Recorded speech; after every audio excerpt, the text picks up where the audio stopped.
দলবেশ নির্বিশেষে সর্বপ্রথম আমি একজন ভারতীয়, তাই আমার গায়ে লাগছে বা গায়ে লেগেছে। দেখেন কি বলছে। কি বলছেন আপনি? আমার একা দায় নাকি এখানে শান্তি বজায় রাখার?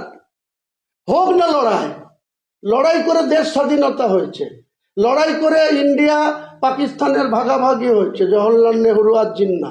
আবার একটা লড়াই হোক না মুর্শিদাবাদে, অসুবিধা কি আছে? হোক লড়াই। কি বললেন আপনারা সবাই শুনলেন।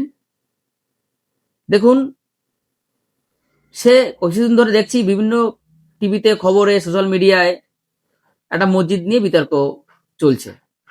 ভারতবর্ষের আইন এবং সংবিধান মেনে মসজিদ করো, তুমি কোনো অসুবিধা নেই। মন তুমি হসপিটাল করো, কোনো অসুবিধা নেই।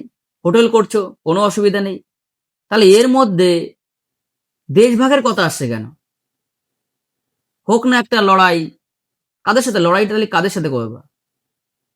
ভারতের সাথে কোনো একটা রাজ্যে, জেলা লড়াই হবে, তাই দেশভাগের কথা চলছে, তাই?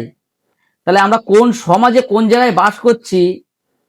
একটা জনপ্রতিনিধি হয়ে আগে দেশের কথা না ভেবে, সমাজের কথা না ভেবে সে যে ধরনের বক্তব্য করছে, আর আমাদের দেশের আইন ব্যবস্থা, আমাদের দেশের প্রশাসন সে কথা এখনো শুনছে।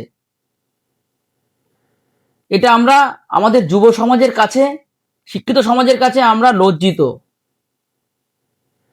এটা বেশি বারবার অন্তে হয়ে যাচ্ছে।